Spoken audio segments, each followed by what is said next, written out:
Alright, for those of you who have been waiting patiently, either because you've already finished Gaim or you don't especially care about spoilers, here it is, the spoiler zone.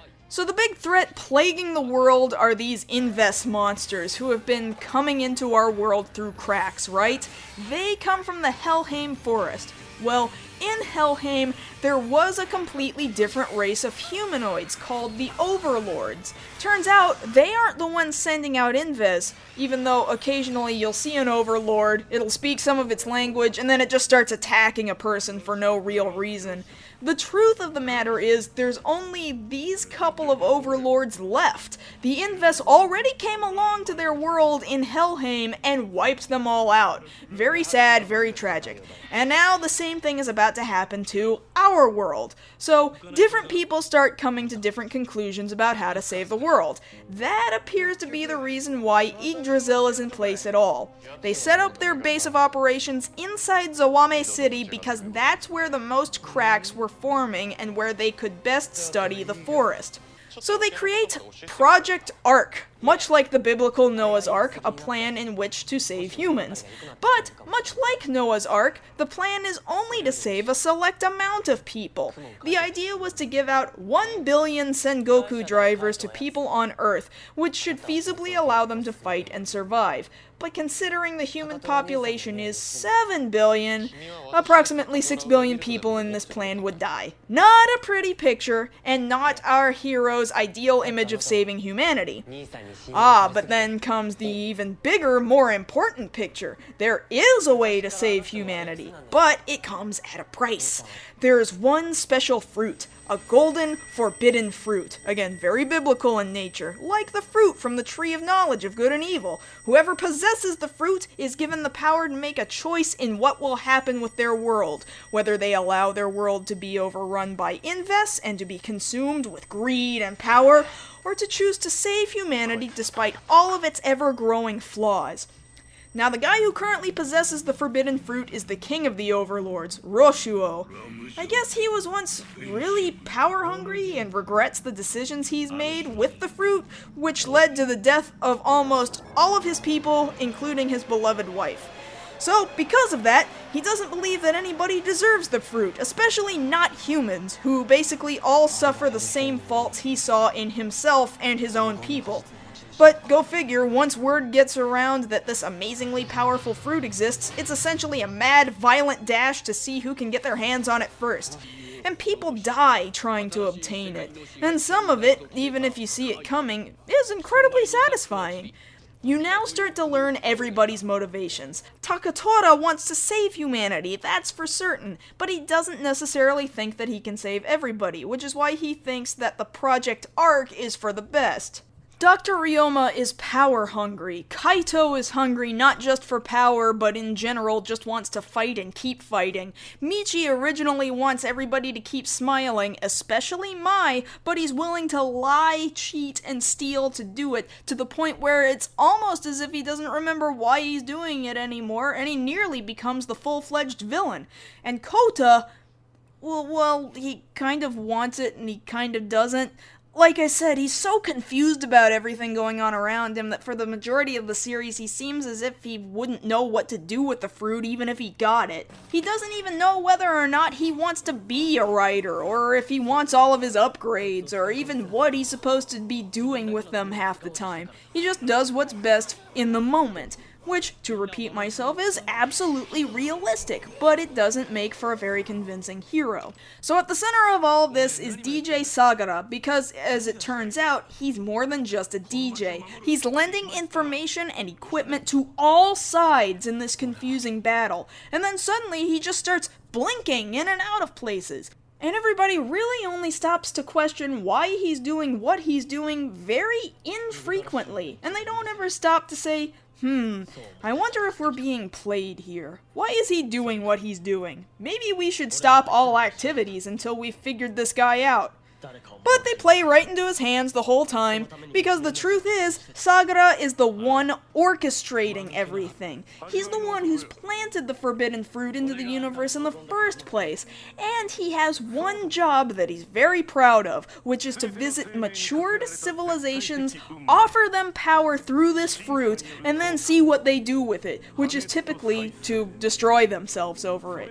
They frequently refer to Sagara as a snake, much, once again, like the biblical snake who convinces Eve to take the forbidden fruit from the tree of knowledge of good and evil and eat it and share it with Adam, which dooms all humanity to death.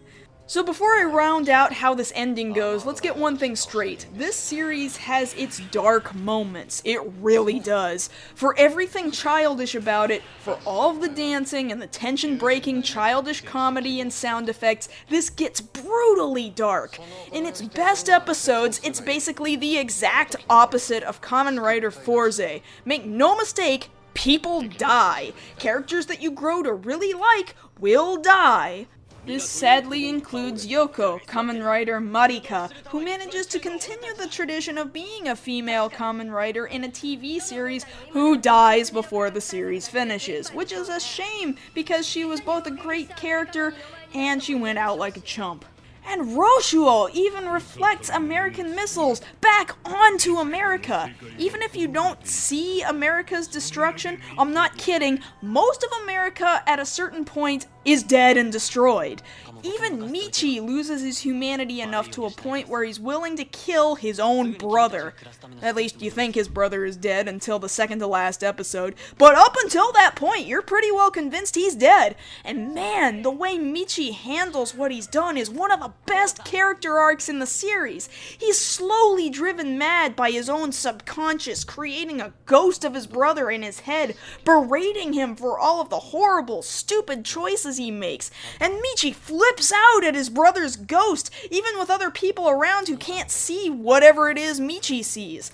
The way you can see him grow and change as a character is amazing, especially because it's a change that I haven't seen in the last couple of Kamen Rider series, at least certainly not to this clearly recognizable level. And see, these things are exactly why I'm so disappointed with the last 2 episodes of the series. By this point, Mai has been charged with the task of holding on to the forbidden fruit after Roshuo deemed her worthy of holding it for safekeeping and being able to choose somebody appropriate to use it. And so eventually Mai has become the woman from the beginning, who must eventually choose a man from the beginning. Again, very biblical, and an incredibly interesting take on the story of creation. So now we see how this is connected to the beginning, where we see this blonde-haired Mai running around saying ominous stuff to people, but in the end it was all fluff that meant nothing. Which, hey, at least they addressed that she wasn't able to change anything. But furthermore, all she can actually do is stand and watch as Kota and Kaito fight each other for the right to take the fruit. Which, to me, sort of defeats the purpose of giving the fruit to Mai so that she could choose somebody. They keep saying it like she has any sort of choice in the matter, but in the end, if you're paying attention, she really kinda doesn't. Like, at all. She has to wait for Kota to win, and then she chooses to give it to him. I mean, she agreed that he was the kind of person who deserved to have it, but that's still not a choice. What if he'd lost? She'd have no choice but to give it to somebody she thought wasn't quite deserving. What option did she really have? So once she's given Kota the fruit, he becomes the man from the beginning, essentially becoming God. He has the power to basically do whatever the hell he wants, to right the world however he sees fit. And this is exactly where I'll bring up again that the series is really just Madoka for boys. You have an overly cheery world that doesn't seem to have much of any problems, a seemingly harmless thing shows up and starts presenting you with the option to take certain powers to defeat enemies and get the things you want, but it comes at a possible price. Your main character barely does anything for the majority of the series gets its world turned upside down when you realize it's much darker than it is originally presented to you, and then finally, the main character chooses to take the power, become God, and right the world in their image. Now, I wasn't much surprised by Madoka because I sort of saw it all coming, but I liked the way it was executed well enough right up until the ending. But I can't say the same thing about Gaim, because Kota's choice at the end seems really bass-ackward. Sagara poses him with a choice: to use his power to gain whatever he wanted, or to wipe out the Inves and the Helheim Forest and let humanity recover in peace. But see, Kota's pretty smart. He knows he has the power to do whatever he wants, and that his choice isn't just black and white. So he refuses choosing either or, and instead sends the Inves and the forest off to another barely evolving planet to go and live, while the humans can go on living for themselves. And then, thinking he's incredibly smart and clever, and with Mai seeming to know that she's glad she made her choice, they pull a "I must go, my planet needs me," and they leave Earth together. Sagara seems pleasantly surprised by the choice Kota made, and the series presents itself as saying, "Look at how heroic Kota is! Look how he saved people!" It presents this outcome very positively. No! That's completely bogus, and I'll explain why. 1. The Inves were the result of the Helheim Forest that Sagara brought upon the Overlords first. Eating the fruit in the forest turned them into monsters. It even happened to a few humans on the show. Hell, Kota is crushed when he learns that he unwittingly killed his own friend whom he didn't know had eaten a Helheim fruit. So when somebody becomes an Inves, they're essentially becoming a zombie. Maybe Kota was trying to do something noble by saving the lives of the Inves, but they weren't people anymore, they were zombies. Kota didn't even try to revert them back into being overlords. He didn't try to save the other civilization that got wiped out. He just put the zombies someplace else, right along with the forest, where he's basically doomed another barely evolving civilization to the exact same nightmares that at least 2 other civilizations have already had to endure. Sagara himself says that he moves from planet to planet, from civilization to civilization, posing a threat and the fruit as a possible solution to that society. Like, that's his official job or something. And like I said before, he likes it, and he's proud of it. What kind of hero can look upon the face of Sagara knowing that, and not clearly decide that he's the bad guy? Seriously, Kota's just kind of like, "Thanks for the powers, bro, catch you later." And he doesn't get pissed at Sagara for destroying countless civilizations. I mean, maybe the power of the forbidden fruit doesn't allow Kota the ability to go against Sagara. I don't know, but they don't say that he can't. And, like, think about it. Isn't this just playing directly into Sagara's plans? He moves from planet to planet doing this crap over and over again, right? Didn't Kota just make Sagara's job easier? And look at how Sagara approaches Kota repeatedly throughout the course of the series. It seems pretty clear that Sagara had a pretty good idea that Kota was going to be the one to obtain the fruit the whole time. In that sense, I'm almost led to believe that nobody ever had a choice in anything they were doing for the entire length of the series. Mai was always meant to carry the fruit, she was never meant to be given a choice to give it to anybody else, and Sagara always intended on Kota getting it. Did he know Kota was going to make this decision the whole time? It makes you start to question another part of humanity and creationism, like the classic argument of the illusion of free will. By the end of it, I'm almost convinced that the events started on Earth by Sagara were all put on rails, and that thought is relatively unsatisfying, especially since that's a conclusion that the story doesn't tell me, and I have to come up with it all by myself. Of course, you could turn around and say, "Whoa, then doesn't the story do a pretty good job? I mean, what a concept! No free will, the hero lost, and the evil will continue someplace else, with the world having to recover from their own massive losses." Yeah, maybe, if the series didn't blatantly try to paint the ending like Kota made the most heroic decision ever, and that he came to the decision all on his own. It's painted very black and white, when what the series was so good at before was showing just how gray the world really is. And that's incredibly disheartening and disappointing. I was really expecting a huge battle with an ultimate evil, and it was something we never got. I never felt like I saw Kota really be a hero, and in a Kamen Rider series, that's pretty unforgivable.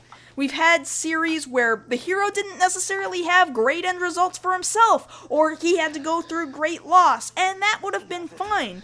But this just felt like Kota was just too simple to be able to think through that. A better result would have been if Kota went, "Hey, you did this to us, to all those other civilizations, and you're not going to do it to anybody ever again." And even if they didn't fight, Kota has the power to just make stuff go away. Couldn't he have just wiped Sagara out? Kota was also the kind of guy who, I figured, would have wanted to be happy with his friends, like normal. Couldn't he have just wished things back to some kind of normalcy and gone back and lived among them? It really felt like both he and Mai accepted their godlike status instantly and immediately decided they needed to go maintain other planets like he was Dr. Manhattan at the end of The Watchmen or something. Why isn't their focus on protecting the Earth where their friends are? I just don't get the decision at all. Furthermore, can I just say how disappointed I was that Takatora in the end was not dead?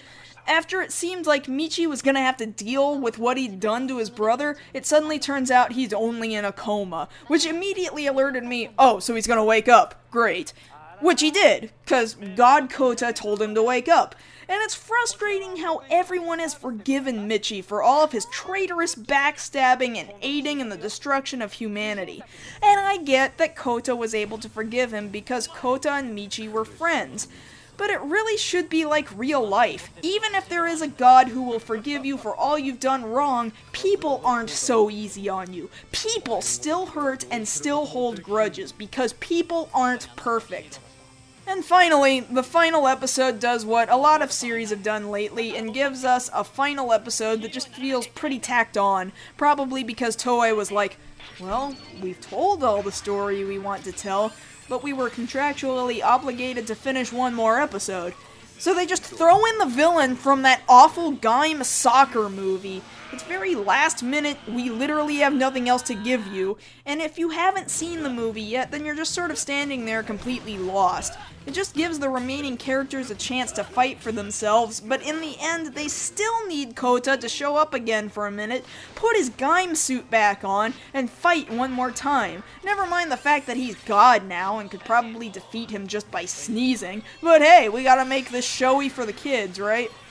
So, to conclude, in the end, yes, I'm quite disappointed with the ending of the series. It almost completely undoes all of the good that it was in the middle approaching the end. However, being that I'm the kind of person who likes to look at the totality of the evidence before passing judgment, I would still say that this is one of the best Kamen Rider series to come out in years. To me, the disappointing ending does not ruin the whole of what's good. And the things that start off irritating or annoying slowly start to fade away into the background. While I maintain that I don't think Kota was necessarily a fantastic hero, I do still think that Kota himself is a great person and a great character with a really strong actor to fill his role. While there's almost too many characters and too many writers with too many form changes and toys and abilities, nobody feels like an entirely bad character. Some characters get underutilized, but that's because there's just too many of them. And we all know by this point that they're all here trying to sell toys, sadly, not to tell a compelling story. But the story does get told, and again, aside from the ending, it's quite good. I was really surprised. I absolutely expected to hate it, but truth be told, I would recommend it to just about anybody, maybe even especially people who typically wouldn't like tokusatsu, like Kamen Rider, because the hero trope is turned on its head. It might be the same way you would recommend Madoka to someone because it just doesn't play the magical girl role like you would initially expect. I would certainly at least recommend you give it the chance, because you may not be as forgiving about it as I've somehow managed to be, but perhaps you can at least see what Urobochi was trying to accomplish in writing it while being handed 3 silly gimmicks to mash together. And in the end, the result is, well, it's better than expected.